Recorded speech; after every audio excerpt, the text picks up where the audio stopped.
샬롬. 기도함으로 출애굽기 강해 수요 기도의 출애굽 강해 시작하겠습니다. 기도하겠습니다. 하나님 아버지, 우리가 얼굴을 대하지 못하고 다시 이렇게 온라인으로 만나게 되었습니다. 하나님, 이렇게 할 수 있는 것마저 하나님께 주시는 은혜인 줄 알고 너무나 감사드립니다. 한국이 그만큼 많이 발달하고 좋은 것들도 있지만 또 한편으로는 우리가 아직 갖추지 못한 것들이 많이 있다라는 것을 또 깨닫게 되는데, 하나님, 이 사회를 붙잡아 주시고 건강하게 성장할 수 있도록 발전해 나갈 수 있도록 도와주시옵소서. 하나님, 오늘도 말씀의 은혜를 사모하며 나왔사오니 하나님 은혜 주시고 다 전하지 못하는 모든 은혜를 또 우리에게 채워 주시옵소서. 주의 성령님께서 우리 가운데 역사하여 주시기를 간절히 원하며 또 우리를 안전하게 지키시기를 원하오며 예수님의 이름으로 기도드립니다. 아멘. 오늘 우리에게 주신 하나님 말씀은 출애굽기 21장 28절에서 22장 15절까지의 말씀입니다. 출애굽기 21장 28절에서 22장 15절까지의 말씀입니다. 제가 하나님의 말씀을 받들어 읽겠습니다. 소가 남자나 여자를 받아서 죽이면 그 소는 반드시 돌로 쳐서 죽일 것이요 그 고기는 먹지 말 것이며, 임자는 형벌을 면하려니와 소가 본래 받는 버릇이 있고 그 임자는 그로 말미암아 경고를 받았으되 단속하지 아니하여 남녀를 막론하고 받아 죽이면 그 소는 돌로 쳐 죽일 것이고 임자도 죽일 것이며, 만일 그에게 속죄금을 부과하면 무릇 그 명령한 것을 생명의 대가로 낼 것이요 아들을 받든지 딸을 받든지 이 법규대로 그 임자에게 행할 것이며, 소가 만일 남종이나 여종을 받으면 소 임자가 은 30세겔을 그의 상전에게 줄 것이요 소는 돌로 쳐서 죽일지니라. 사람이 구덩이를 열어두거나 구덩이를 파고 덮지 아니하므로 소나 나귀가 거기에 빠지면 그 구덩이 주인이 잘 보상하여 짐승의 임자에게 돈을 줄 것이요 죽은 것은 그가 차지할 것이니라. 이 사람의 소가 저 사람의 소를 받아 죽이면 살아있는 소를 팔아 그 값을 반으로 나누고 또한 죽은 것도 반으로 나누려니와, 그 소가 본래 받는 버릇이 있는 줄을 알고도 그 임자가 단속하지 아니하였으면 그는 소로 소를 갚을 것이요 죽은 것은 그가 차지할지니라. 사람이 소나 양을 도둑질하여 잡거나 팔면 그는 소 한 마리에 소 5마리로 갚고 양 한 마리에 양 4마리로 갚을지니라. 도둑이 뚫고 들어오는 것을 보고 그를 쳐 죽이면 피 흘린 죄가 없으나 해 돋은 후에는 피 흘린 죄가 있으리라.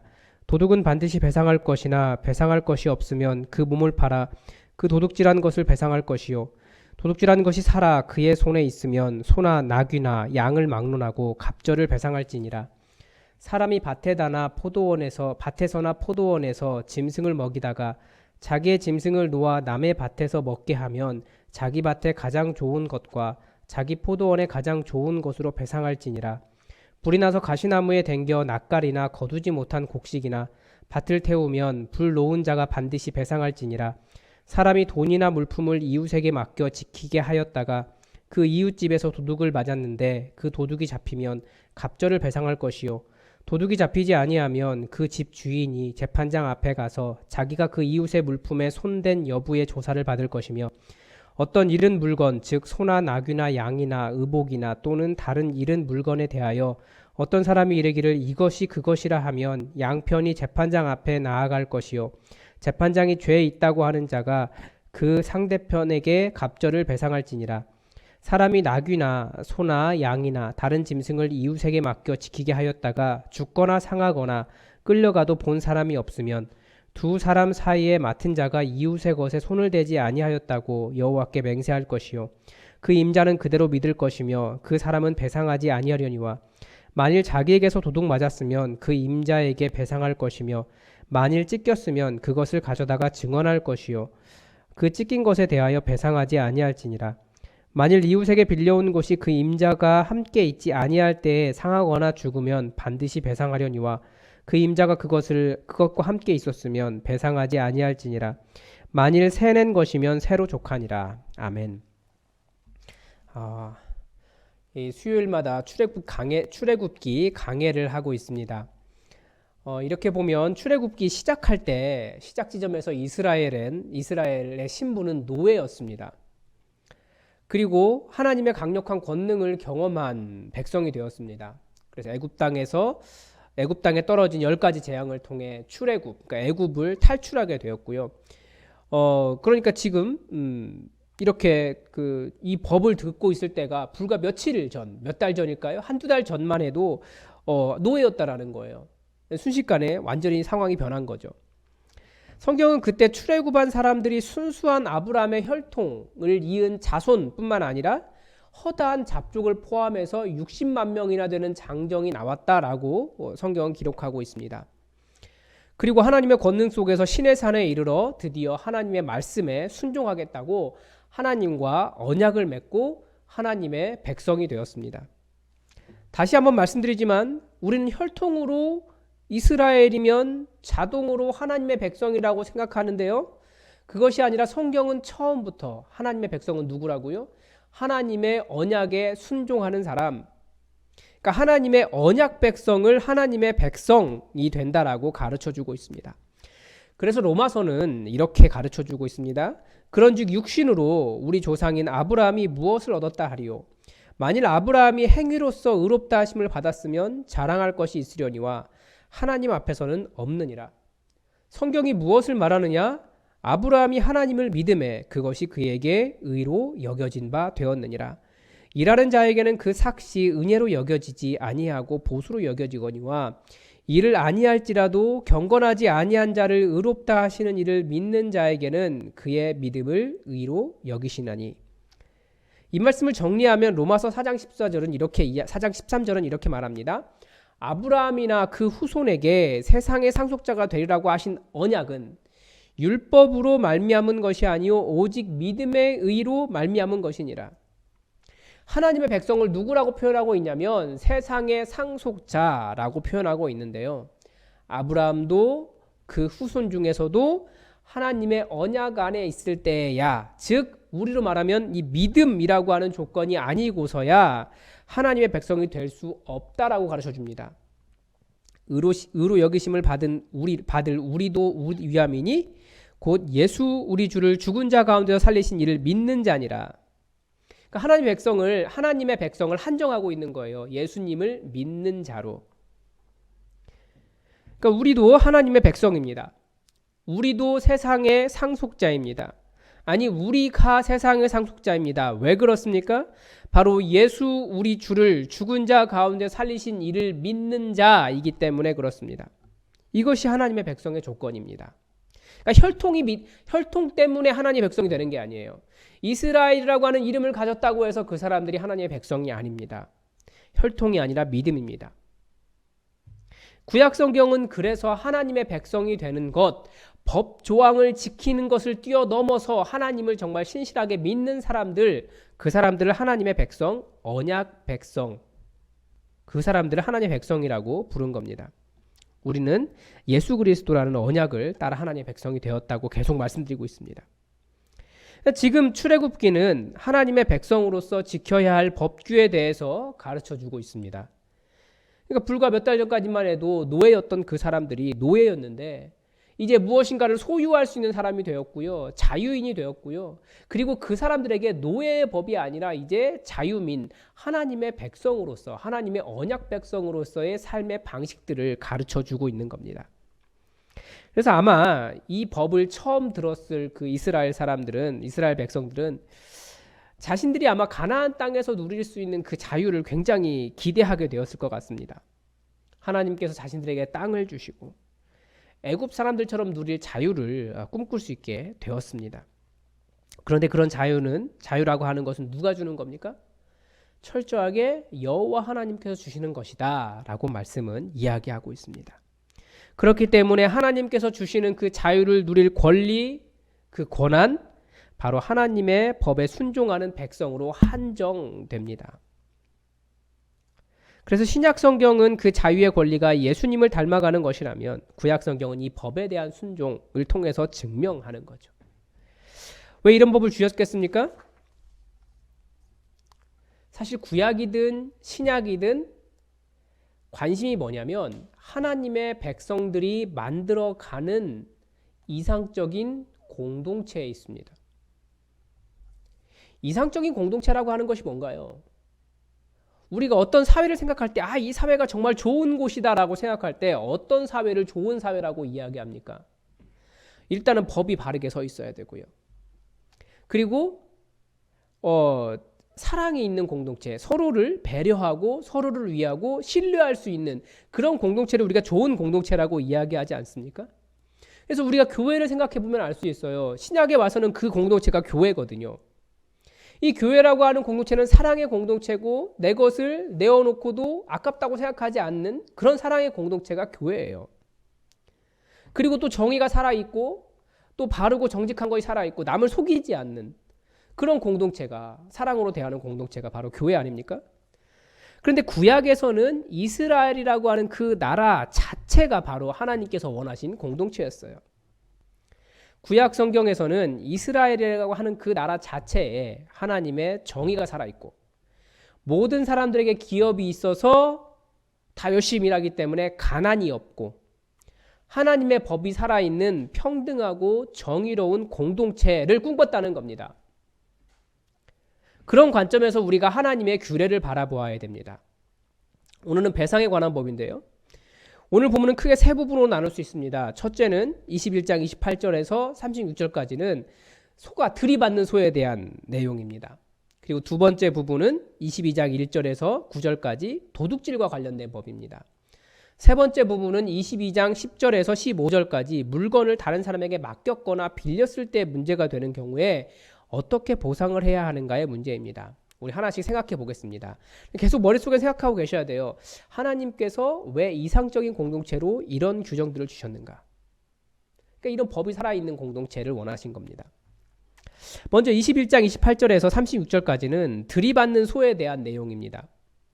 큰 원칙은 소가 사람을 받아서 죽이면 그 소는 돌로 쳐 죽여야 하고 그 고기는 먹으면 안 됩니다. 우리 생각에는 고기는 고기니까 고기는 그냥 먹으면 안 되나라고 생각하지만 사람의 생명을 죽인 나쁜 소라는 거예요. 그 고기 먹지 말라는 겁니다. 그러니까 고기가 고기는 아니에요.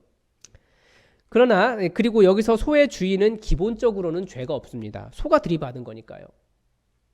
그런데 소 주인도 책임이 있는 경우가 있다는 겁니다. 어느 경우입니까? 소가 원래 들이받는 버릇이 있어서 다른 사람들이 당신 소가 사람을 들이받는 버릇이 있으니까 소 단속을 잘 하십시오 라고 하는 경고를 들었을 때입니다. 그러니까 그런 경우에 소 관리를 잘 안 해서 소의 주인이 자신의 소를 잘 단속을 하지 않아서 그 소가 사람을 들이받으면 소뿐만 아니라 그 주인도 책임을 지고 그 생명은 생명으로니까 그 주인도 죽어야 한다는 거예요. 생명을 빼앗았기 때문에. 그러나 그 주인이 살 수 있는 방법도 제시합니다. 뭐냐면 속죄금입니다. 그 주인에게 속죄금을 부과하고 그 속죄금을 내면 그 주인은 살 수 있습니다. 또한 노예를 받아서 노예가 죽으면 그 노예값 은 30세겔을 그 노예의 주인에게 주면 소의 주인이 소랑 같이 죽을 일은 없습니다. 속죄금이 있는 거죠. 여기 잠깐 딴 길로 갔다 오면 예수님을 은 30세겔에 팔았잖아요. 그러니까 그냥 소에 바쳐서 죽을 노예 한 사람의 값을 계산하고 예수님을 죽인 거다라고 그렇게도 볼 수 있습니다. 가룟 유다가 팔았다라고 볼 수 있습니다. 아무튼 어떤 일이든 사고의 위험은 있습니다. 그런데 사고에 대한 책임을 누군가 져야 된다는 거예요. 그런데 어떤 경우에는 그 주인조차도 억울한 경우가 있을 수 있습니다. 소가 사람을 박아서 사람을 죽였는데 그 주인에게 무조건적으로 책임을 물을 수는 없다고 성경도 가르쳐 줍니다. 이 경우에 주인이 만약에 그 소 때문에 죽임을 당하거나 처벌을 받으면 그 주인은 또 다른 피해자가 되는 거예요. 그러나 책임이 있는 경우는 분명히 있는 겁니다. 언제입니까? 이미 그 소의 버릇을 알았을 때, 소에 대한 단속의 책임을 다하지 않았을 때, 이 경우에는 소의 책임을 넘어서 그 주인의 책임이라고 가르쳐주고 있는 거죠. 우리 사회도 이와 유사한 사례들이 많이 있습니다. 최근에 우리가 잘 알 수 있는 것은 개가 사람을 물은 경우예요. 엊그제 그 원주에서도 이번 주에 일어난 사건이죠. 원주에서 그런 사건이 있었습니다. 등산하던 40대 여성이 사냥개에게 물려서 공격을 당했습니다. 사냥개에게 공격을 받았고 심지어 그 사냥개가 물고 그 여성분을 끌고 갈 정도였습니다. 주인이 4마리나 되는 멧돼지를 잡기 위해서 훈련시킨 사냥개를 목줄도 하지 않고 산에 풀어놓은 거죠. 근데 개는 참 희한해요. 자기보다 연약한 존재라고 생각하면 공격하는 버릇이 있어요. 개가 다른 개를 물어 죽인 사건도 지난주엔가 있었고요. 그리고 그 개가 지나가는 사람 그 애견을 물어 죽였고 또 그 사람도 공격한 그런 경우도 있었습니다. 그러다가 그 개를 잡으려고 경찰이 총을 쐈는데 그 총탄이 개에게 안 박히고 튕겨서 다른 외국인에 맞은 사건이었죠. 지금 생각이 나네요. 그런데 이상하게도 이런 개의 이런 폭력적인 개, 사람을 무리는 개의 주인도 약간 개의 성격을 닮아 있어요. 우리 개는 안 물어요 에서부터 개도 목줄 없이 자유롭게 뛰어놀 권리가 있다까지 다양한 주장이 있습니다. 근데 아마 보상을 해주지 않으려는 그런 심리가 훨씬 더 강한 것 같습니다. 저희 아이들도 개를 많이 무서워하는데요. 이상하게 개들이 많이 달라들어요. 그런데 개가 갑자기 달라든 개 때문에 놀라서 울고 있으면 죄송하다라고 말하는 사람을 개 주인을 한 3분의 1 정도밖에 보지 못했습니다. 최소한 놀란 사람에 대해서 미안하다라고 하는 말을 정도는 건네줄 줄 알아야 되는데 그렇지 않은 사람이 더 많은 것이 제 경험이에요. 뭐 개를 기르시는 분들은 다른 이야기 하겠지만 약간 제 경험으로는 그렇습니다. 성경은 이런 경우에 분명히 주인에게 책임이 있다고 가르쳐 줍니다. 사람은 다른 사람의 손해에 대해서 책임지는 자세가 있어야 됩니다. 근데 의외로 다른 사람의 손해와 상해에 대해서 책임을 지려고 하는 사람이 많지 않다는 것을 우리는 잘 알고 있어요. 그런 경우들 가끔 경험하시죠. 다른 사람의 손해보다 자신에게 닥치는 재산상의 손해를 보지 않으려고 하는 마음이 더 많은 거예요. 그러면 어떻게 되겠습니까? 공동체가 깨지는 겁니다. 작년에 제가 사는 아파트에서 이런 일이 있었어요. 주차가 복잡하니까 어떤 차가 이중 주차를 했습니다. 그런데 어떤 사람이 자기 차를 빼려고 그 차를 밀었는데 그 차가 앞에 세워져 있던 다른 차를 박은 거죠. 그러면 보통 책임지는 자세를 가지고 있다면 어떻게 해야 됩니까?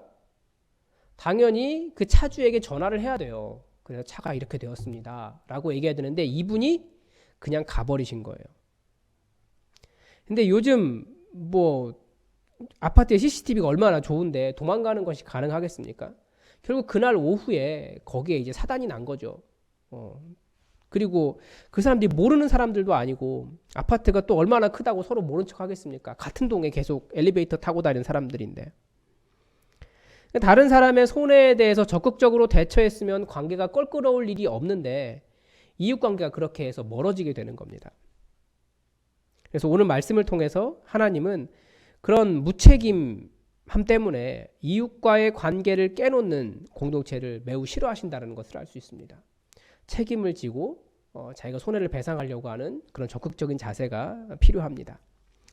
두 번째는 22장 1절부터 9절까지의 도둑질에 관련된 법입니다. 이 경우는 앞에서 일어난 우발적인 사고보다 사실은 조금 더 악랄합니다. 왜 그렇습니까? 소가 사람을 들이받는 경우는 우발적인 경우지만 이번에는 남에게 의도적으로 손해를 입히는 경우이기 때문입니다. 다른 사람의 소나 양을 도둑질하는 경우 소는 5배, 양은 4배로 되갚으라고 되어 있습니다. 5배로 손해배상을 하는 것은 또 어디에서 나오냐면 성전 물건을 파괴했거나 성전 물건을 훔쳐갔을 때는 5배로 배상하게 되어 있습니다. 그러니까 그 정도로 도둑질을 굉장히 큰 범죄로 규정하고 있습니다. 왜 그렇습니까? 도둑질만큼 서로의 신뢰를 깨는 것이 별로 없지 않습니까?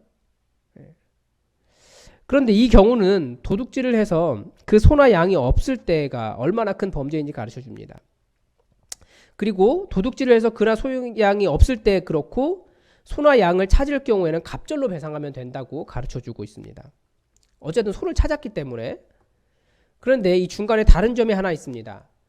도둑을 발견했을 때예요. 훔쳐가는 도둑을 발견했을 때. 도둑이 뚫고 들어오는 것을 보고 그 사람을 쳐 죽이면 밤에는 살인죄가 아니에요. 낮에는 살인죄가 됩니다. 왜 그렇겠습니까? 왜 이런 규정을 두고 있겠습니까? 사실 낮에 도둑질하러 들어오는 사람이 훨씬 더 못된 거 아닌가요? 무서운 거 아닙니까? 이건 강도 아니에요? 그런데 도둑이라고 하는 개념을, 도둑질이라고 하는 개념을 성경은 좀 다르게 보는 거예요. 왜 그 사람이 도둑질을 할 정도가 되었는가? 이것을 먼저 헤아리도록 한 겁니다. 도둑질하는 사람은 돈이 없기 때문이고 먹을 것이 없기 때문이라는 거예요. 그래서 도둑질하다가 잡히면 배상할 돈이 없는 것이 당연하기 때문에 그 경우에는 그의 몸을 팔아서라도 배상을 해야 한다라고 가르쳐주고 있습니다. 그러니까 있는 사람이 도둑질하지 않는다라고 하는 개념을 가지고 있습니다. 예전에 우리나라에서도 이런 판결이 있었습니다. 집에 도둑이 들어왔어요. 그런데 그 집 아들이 그 도둑을 제압을 해서 경찰에 넘겼습니다. 그런데 나중에 폭행죄로 그 도둑을 잡은 아들이 징역을 구속이 됐어요. 이유는 뭐냐면 도둑은 맨몸이었는데 즉 흉기를 들지 않았는데, 참 우리가 판단하기 좀 이상하죠. 이 알루미늄으로 된 빨래 거리 있잖아요. 집에 하나씩 다 있잖아요. 이렇게 세워지는 거. 그 빨래 거리로 도둑을 때려잡았다는 거예요. 그래서 폭행죄가 돼버린 겁니다. 정말 법이라는 것이 저희가 좀 알기 어려워요. 도둑이 들어와서 걸렸으면, 도둑이 나가면 그러면 괜찮을 텐데 나가지 않은 도둑을 잡았다고, 그런 일이 있었습니다. 그런데 성경도 동일하지 않지만, 성경과는 동일한 내용은 아니지만 비슷한 경우로 이해하고 있는 거예요. 그러니까 도둑이 아무리 도둑이어도 도둑질이 매우 분명히 악한 범죄임에도 도둑질을 해야 살아가는 사람의 안타까운 사정을 참작하라고 권면하는 겁니다. 물론 저는 오히려 그 아들이 징역을 간 문제에 대해서는 굉장히 억울하다는 생각은 해요. 그렇지만 성경에서는 어쨌든 그 도둑질을 한 사람에 대해서 그 사람의 힘든 삶을 생각해 주라는 거죠.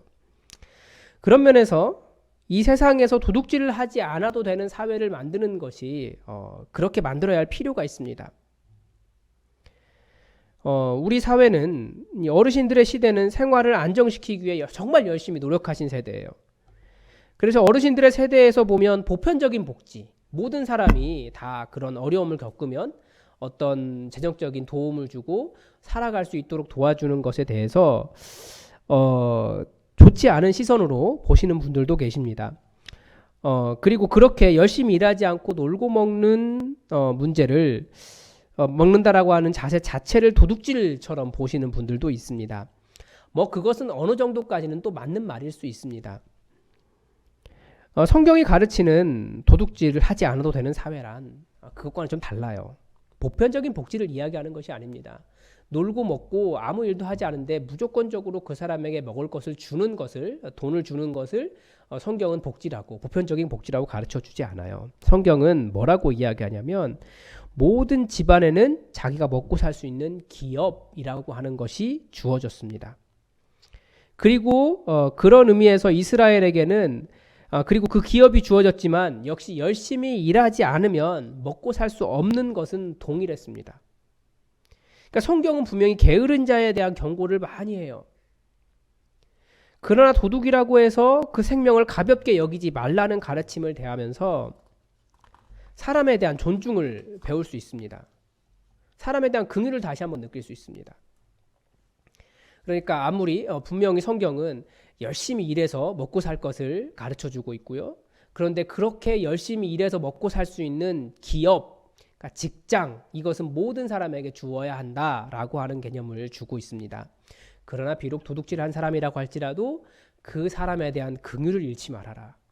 우리는 사람에 대한 긍휼을 잃으면 하나님께서 원하시는 공동체를 세울 수 없습니다. 그러니까 도둑질한 사람이라고 할지라도, 나에게 손해를 끼친 사람이라고 할지라도 그 사람에 대한 긍휼을 잃지 말라는 거예요. 사람 자체에 대한 긍휼. 공동체죠, 역시.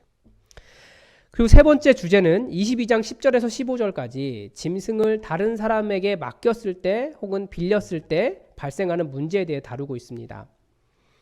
어떤 사람이 소나 양이나 자기의 짐승을 이웃에게 맡겨서 지키게 했는데 그 사람이 지키다가 그 짐승이 죽거나 상하거나 혹은 늑대가 물어가거나 어떤 원인으로 인해서 손실이 발생했습니다.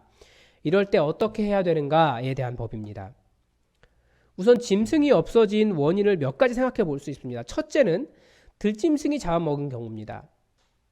둘째는 도둑이 그것을 가져간 경우예요. 훔쳐간 경우죠. 세 번째는 그 맡은 사람이 몰래 빼돌리거나 상하게 한 경우일 겁니다.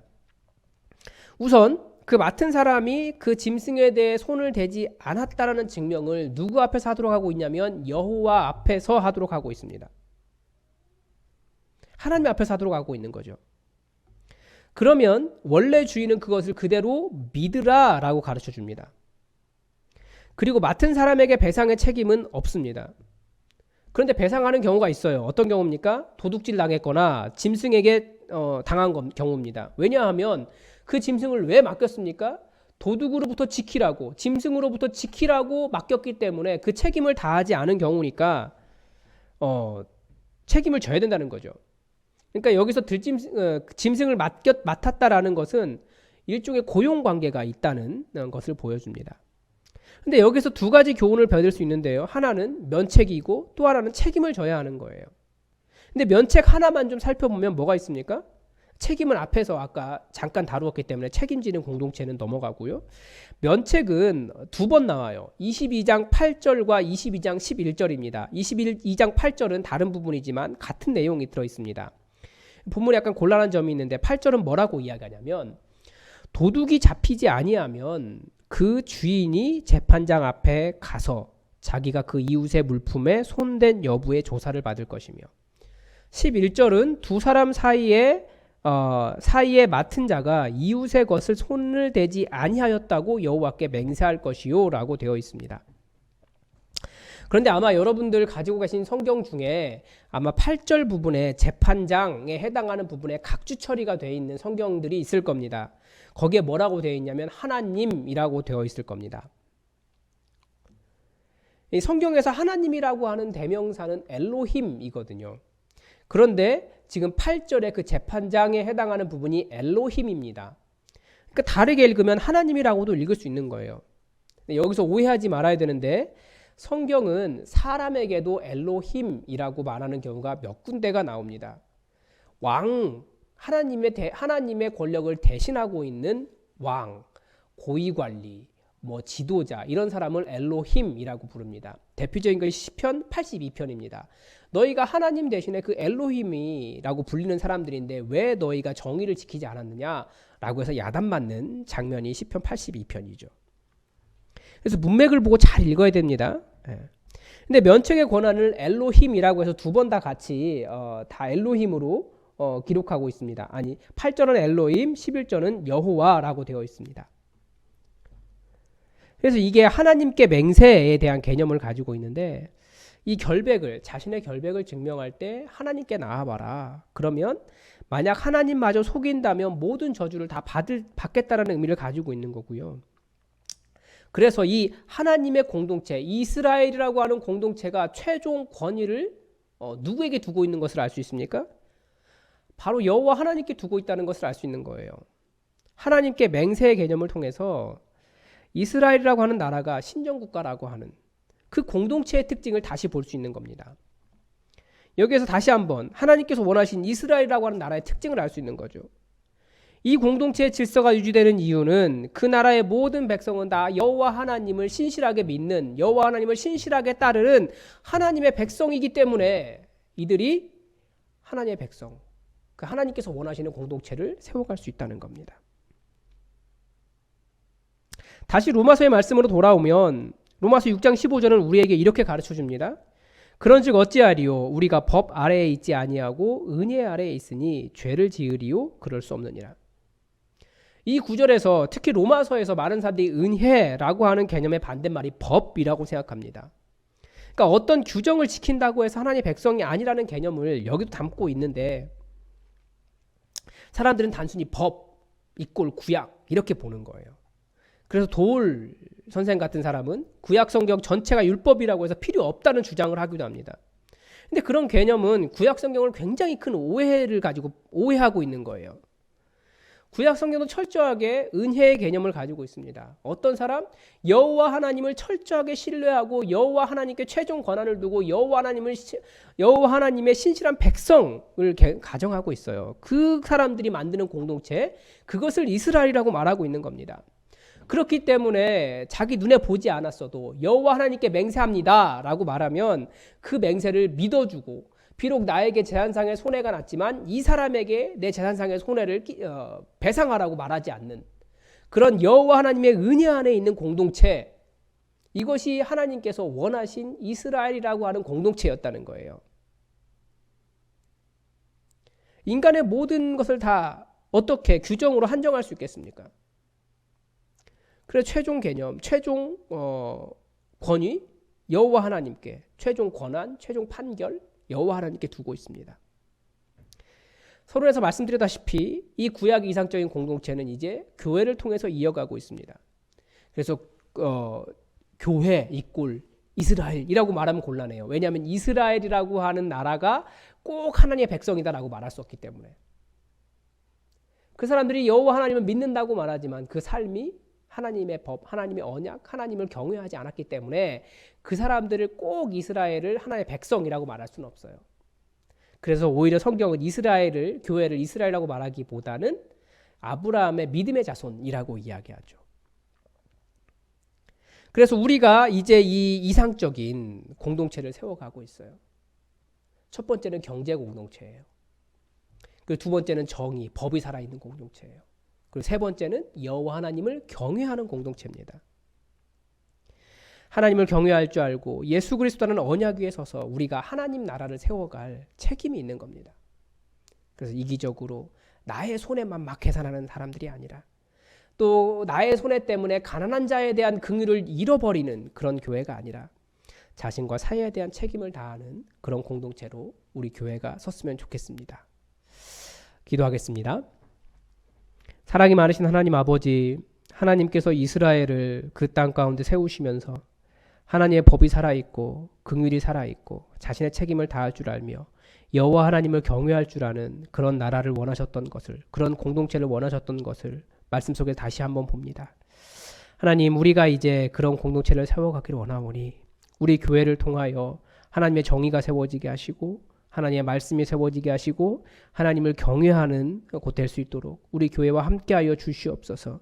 우리가 또 연약하고 부족하여 다 돌보지 못하나 우리 가운데는 가난한 자가 없게 하여 주시고, 또 서로가 열심히 일할 때 그 일한 만큼 하나님 우리에게 또한 베풀어 주시고 보상하여 주시며, 하나님 우리가 또 서로를 깊이 사랑하여 하나님께서 원하신 긍휼이 있는 공동체 될 수 있도록 우리와 함께하여 주시옵소서. 주님의 은혜로 채우사 우리를 채워주셔서 이 코로나 사태 속에서 건강 잃지 않도록 붙잡아 주시고, 또 이 사태가 길어지면서 우리가 지치거나 힘들어하지 않도록 주님 도와주시옵소서. 잘 이겨나갈 수 있는 선한 마음 허락하여 주시고, 하나님께 주시는 것들 감사하며 잘 감당하여 또 저희가 기쁨으로 얼굴을 대할 수 있도록 도와주시옵소서. 얼굴을 대하여 보지 못하지만 오히려 인터넷을 통하여 얼굴을 대하며 또 말씀을 전하오니 하나님, 이것이 우리가 새롭게 배울 수 있는 기회 될 수 있도록 또 은혜 베풀어 주시옵소서. 모든 것이 합력하여 하나님의 선을 이룰 줄 믿습니다. 여호와는 내게 복을 주시고 너를 지키시기를 원하며, 여호와는 그의 얼굴을 내게 비추사 은혜 베푸시기를 원하며, 여호와는 그 얼굴을 내게로 향하여 드사 평강 주시기를 원하노라. 아멘.